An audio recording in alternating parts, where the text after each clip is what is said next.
जय हिंद साथियों, I hope आप सभी लोग बेस्ट होंगे और अपने स्टडी को बहुत बेहतर तरीके से कर रहे होंगे।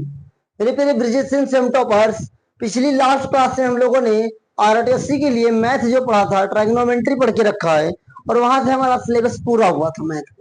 अब उसके बाद मैथ के बाद साइंस पढ़ना है। बीच में मैंने हिंदी की क्लास ली और हिंदी में मैंने जो पढ़ा है वही आपके एग्जाम के लिए इनफ है, उससे आगे आपको पढ़ना भी नहीं है। सिलेबस थोड़ा ज्यादा था लेकिन मैंने उसको थोड़ा कम करके जो 3 से 4 टॉपिक्स मैंने उस वीडियो में पढ़ाया है वही आपके लिए बेटर है, वही आपके लिए जरूरी भी है। आज की क्लास में हम लोग क्या पढ़ना शुरू करेंगे, तो आज की क्लास में हम लोग साइंस को पढ़ना शुरू करेंगे। साइंस या CIENCI साइंस। साइंस मतलब होता है विज्ञान। क्या होता है साथियों? विज्ञान। वैसे विज्ञान की कई सारी शाखाएं होती हैं साथियों, विज्ञान की बहुत सारी शाखाएं होती हैं, लेकिन आपके सिलेबस में साथियों जो हम लोग मेनली साइंस सेक्शन में पढ़ते हैं वो पढ़ते हैं क्या? साइंस तो बहुत कुछ है, लेकिन साइंस में जो साथियों आपकी बुक होगी, आपकी क्लास 9th में 10th में, उसमें 3 सेक्शन होंगे। फिजिक्स होगा, केमिस्ट्री होगा और बायोलॉजी होगा। फिजिक्स होगा, केमिस्ट्री होगा और बायोलॉजी होगा। और उसी में क्लास 9th का एक टॉपिक आपको देखने को मिलता है, बल कहलाता है। क्या कहलाता है? बल। क्या कहते हो? बल, जिसे हम लोग फोर्स बोलते हैं। क्या बोलते हैं? फोर्स। आखिर बल है क्या? तो बल को इंग्लिश में बोलते हैं फोर्स। चलिए, बल क्या है? बल क्या है, कोई बताएगा? तो बल वह बाह्य कारक होता है साथियों, बल वह बाह्य कारक होता है जो किसी भी वस्तु की स्थिति में परिवर्तन लाता है या लाने का प्रयास करता है। एक बार फिर से, बल वह बाह्य कारक है जो किसी भी वस्तु के स्थिति में परिवर्तन लाता है या लाने का प्रयास करता है। जैसे कि मान लेते हैं एक वस्तु यहां पे रखी हुई है, अब इस वस्तु को यहां से यहां तक ले जाना है, तो इसे उठाना पड़ेगा, फिर ले जाना पड़ेगा। अच्छा, उठाना नहीं चाहते, आप धक्का लगाएंगे तो क्या लगेगा? कुछ ना कुछ दम लगेगा, कुछ ना कुछ ताकत तो लगेगा, कुछ ना कुछ पुश तो करेंगे, मतलब बल लगेगा। तो बल क्या है? बल बाह्य कारक। बाह्य मतलब बाहर से। अरे बल भाई इसके ऊपर से लगाओगे, इसके अंदर थोड़ा लगा पाओगे। तो बल वह बाह्य कारक है जो किसी भी वस्तु की स्थिति में परिवर्तन लाता है या लाने का प्रयास करता है। एक बार लिख लेते हैं हम लोग, लिखेंगे क्या? बल वह बाह्य कारक है जो किसी भी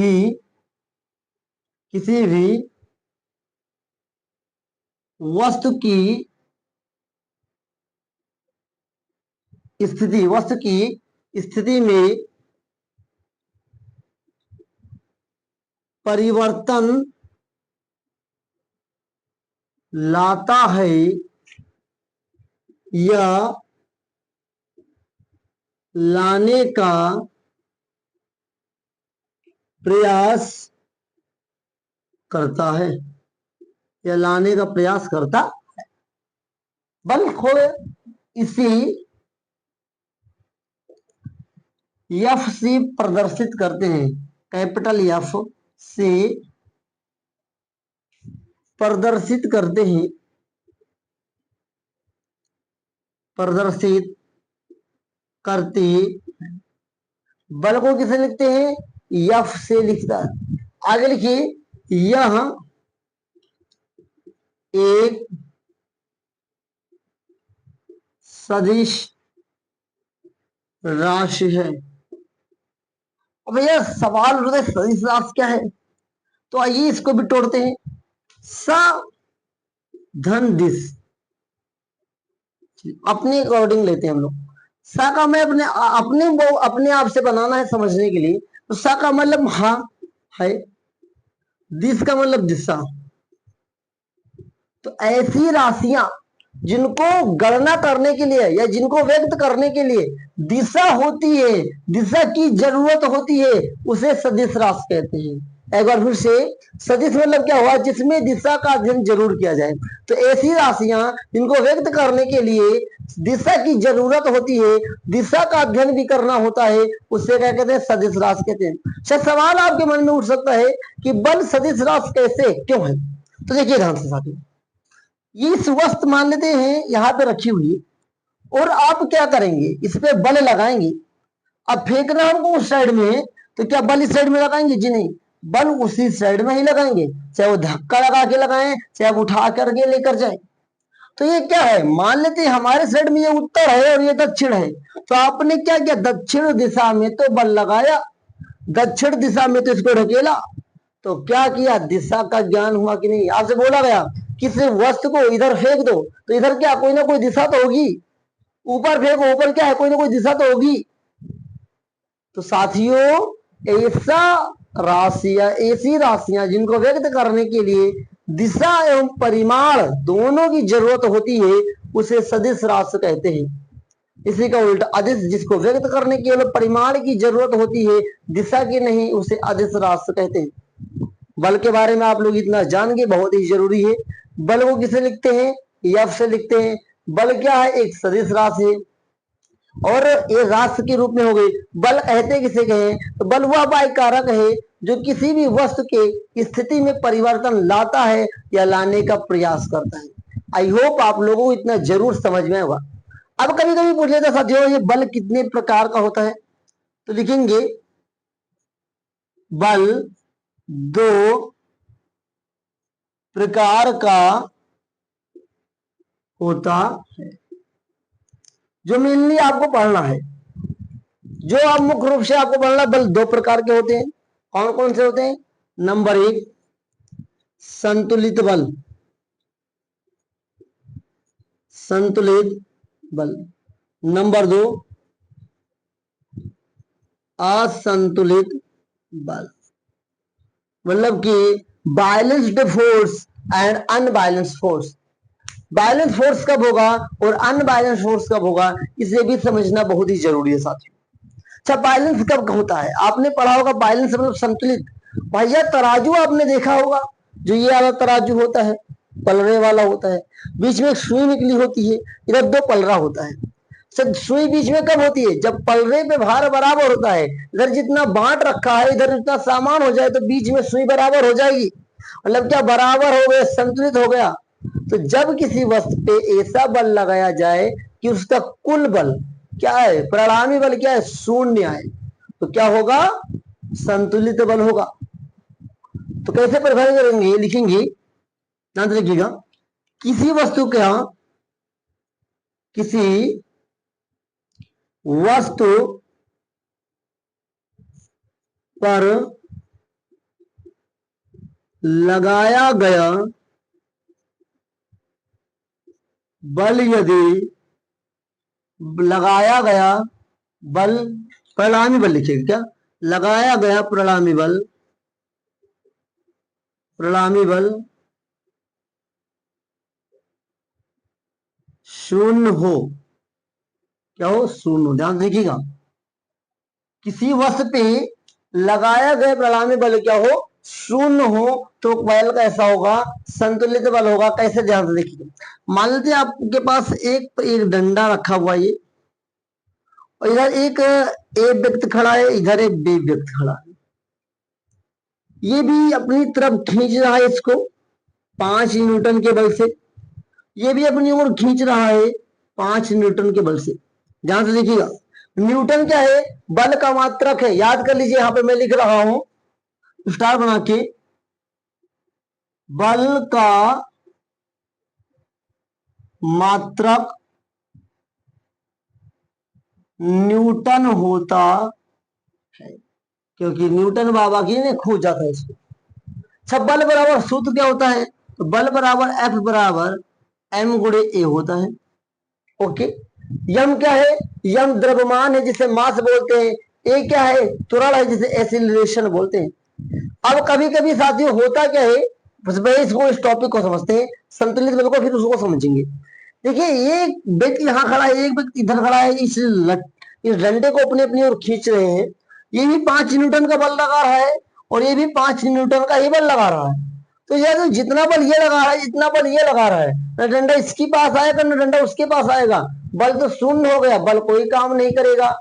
क्यों बल काम नहीं करेगा, क्योंकि आपने ये क्या है, अपनी ओर खींच रहा है, दूसरी ओर खींच रहा है, ये क्या हो रहा है, बल बराबर लगा है। देखिए मैंने लिखा 5 न्यूटन, यहाँ पर 5 न्यूटन, जब बल बराबर लिखा मैंने इस डंडे को खींच रहे हैं इतनी देर, अब नहीं इसके पास जा रहे हैं, इसके पास, क्योंकि दम बराबर लगा रहे हैं, इसका परिणामी बल क्या होगा? शून्य, क्योंकि एक बल होता है साथियों प्लस में, एक होता है माइनस का। प्लस माइनस माइनस होगा, जीरो हो जाएगा कि नहीं होगा जब सेम फोर्स लगाएंगे? होगा कि नहीं होगा?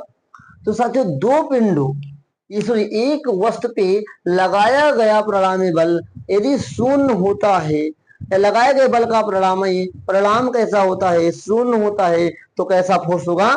बैलेंस्ड फोर्स होगा। अब अनबैलेंस इसका उल्टा आप लोग समझ लीजिए, किसी वस्तु पे लगाया गया परिणामी बल शून्य ना होकर शून्य से अधिक हो। एक बार मैं फिर से बताता हूं कि अगर परिणामी बल कैसा हो जाए? शून्य हो जाए, तो संतुलित बल होगा। वो अगर किसी वस्तु पे लगाया गया बल परिणामी बल शून्य ना होकर के शून्य से अधिक होता है, तो कैसा बल होता है? असंतुलित बल होता है। मान लेते हैं कि यहाँ पर इस एग्जाम्पल में एक हमारे पास डोरी है, किसी प्रकार से डोरी है, यहाँ पर भैया पी खड़ा है, यहाँ पर साथियों क्यों खड़ा है? इसको भी ये अपनी ओर खींच रहा है 2 न्यूटन से, लेकिन ये अपनी ओर खींच रहा है साथियों 4 न्यूटन से। अब बताओ रस्सी टूट करके इसकी ओर आएगी कि नहीं आएगी? जब नहीं टूटेगी तो सड़क कर क्या आ जाएगी? तो क्या हुआ? अनबैलेंस हो गया, एक आदमी के पास रस्सी आ जाएगी। तो जब साथियों परिणामी बल शून्य न होकर के शून्य से अधिक होता है, तो वह बल कैसा कहलाता है? असंतुलित, unbalance formula sorry unbalance force कहलाता है। और संतुलित बल किसे कहते हैं? किसी वस्तु पर लगाया गया बल यदि परिणामी बल शून्य होता है, तो ऐसा होता है बैलेंस्ड बल, बैलेंस फोर्स कहलाता है। फोर्स एफ बराबर एम में फार्मूला होता है। अब आपके मन में अगर ए ना दे के रखा तो क्या करेंगे साथियों? क्योंकि ए बराबर सूत्र है B minus U upon T, आप इसको भी रख सकते हैं। अब आपके मन में आ जाए सवाल कि भैया अगर यफ दे के रखा है, यम दे के रखा, ए निकालना है, तब कैसे निकालेंगे? तो ए बराबर फार्मूला बनेगा यफ अपान एम का, एफ अपान एम का। कोई डाउट? बहुत ही आसान तरीके से मैंने 2-3 फार्मूले यहीं पे क्लियर कर दिया है। तो समझो ये बल है क्या? एक बार फिर से रिवीजन करेंगे थोड़ी देर। बल वह बाह्य कारक है जो किसी भी वस्तु की स्थिति में परिवर्तन लाता है या लाने का प्रयास करता है। इसे कैपिटल एफ से लिखते हैं, या एक सदिश राशि। सदिश राशि किसे कहते हैं? ऐसी राशियां जिनको व्यक्त करने के लिए दिशा तथा परिमाण दोनों की जरूरत होती है साथी। परिणाम की परिमाण में परिणाम की जरूरत होती है। बल क्या है? बल का मात्रक क्या है? न्यूटन है। बल सदिश राशि है, बल का सूत्र क्या होता है? एफ गुणे ए। सो एफ बराबर एम गुणे ए। अगर ये नहीं है तो B minus U upon T से काम चलाएंगे। और इसी प्रकार बल दो प्रकार के होते हैं, संतुलित बल तथा असंतुलित बल। संतुलित बल किसे कहते हैं? किसी वस्तु पर लगाया गया परिणामी बल अगर शून्य होता है तो होता है साथ संतुलित बल, और किसी वस्तु पर लगाया गया परिणामी बल अगर शून्य ना होकर के शून्य से अधिक होता है तो कौन सा बल होता है? असंतुलित बल होता है। यहां तक कोई दिक्कत? यहां तक आपको कोई दिक्कत नहीं होनी चाहिए। तो मैं एक न्यूमेरिकल्स लिखता हूं, न्यूमेरिकल्स को लगाने की कोशिश करता हूं। लिखिएगा न्यूमेरिकल, पहले आप सभी लोग लिखिएगा। लिखिए यदि किसी वस्तु का,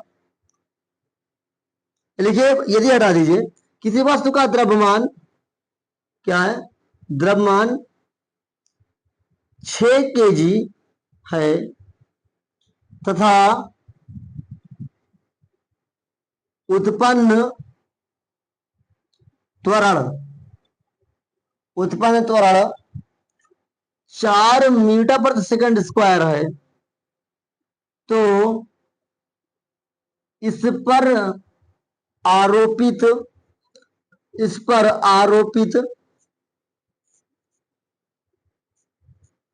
बल की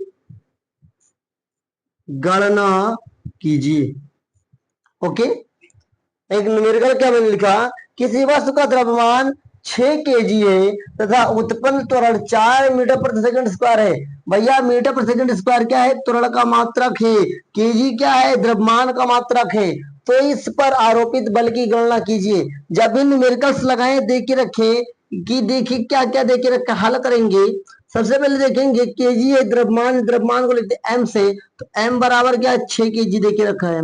त्वरण को लिखते हैं ए से, तो ए बराबर देखिए रखा है 4 मीटर प्रति सेकंड स्क्वायर। बल की गणना कीजिए, एफ का मान निकालना है।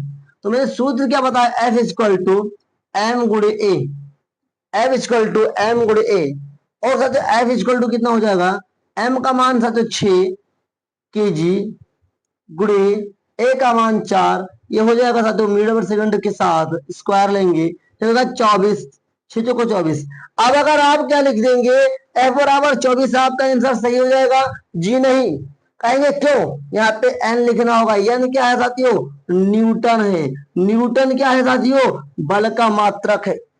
अगर आप कहोगे साथियों कि अगर सर जी, भैया, गुरु जी, जो भी आप मुझे मानते हो, अगर एन ना लिखे, न्यूटन ना लिखे, चलो मात्रक ना लिखे, तो क्यों गलत हो जाएगा? तो मैं आपसे कहता हूं, अगर आप अपने घर से अपने स्कूल तक आते हैं तो क्या बता दी, एक क्या, 1 लीटर, 1 मीटर, 1 सेंटीमीटर, 1 घंटा, क्या बता रहे हैं आप बताएंगे कि 1 किलोमीटर में गया था या 1 मील गया था मैं, जो भी बताएंगे ये सब क्या दूरी के मात्रक है। बताते हैं ना कि 1 किलोमीटर में गया था, 1 सेंटीमीटर का ये चाहिए मुझे, तो ये क्या दूरी का मात्रक है, माप है ये साथियों। तो ठीक इसी प्रकार से अगर बल लगा है तो क्या लगा है? 24 न्यूटन का बल लगा है। न्यूटन क्या है? बल का मात्रक है।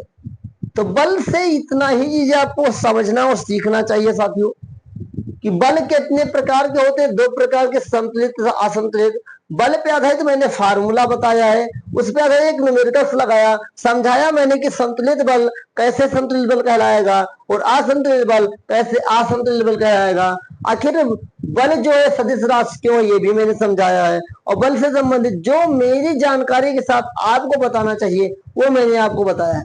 मैं यहां तक कहूंगा, और जो मैंने इतना बताया है यहीं से पूरा बल खत्म नहीं होता, बल्कि बल से बहुत कुछ आगे बढ़ना है।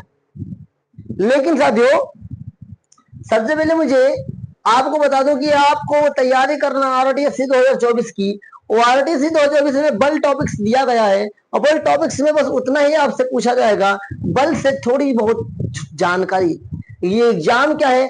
आपके टेस्ट के रूप में आपकी तैयारी का आकलन कराएगा आपको, क्या आप जो पढ़ रहे हैं क्या आप तैयार कर पा रहे हैं या नहीं। तो साथियों, मुझे इतना ही पढ़ाना था बल को लेकर के, जो मैंने पढ़ाया है।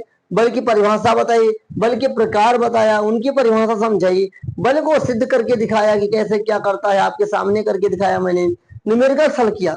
अगर इस टॉपिक्स में इतना करके को अगर कोई डाउट हो तो आप पूछ सकते हैं मुझसे। अगर कोई आपको समझ में ना आया हो तो अभी कमेंट के थ्रू पूछ सकते हैं। बोलिए, बोलिए क्या बोल रहे हैं आप?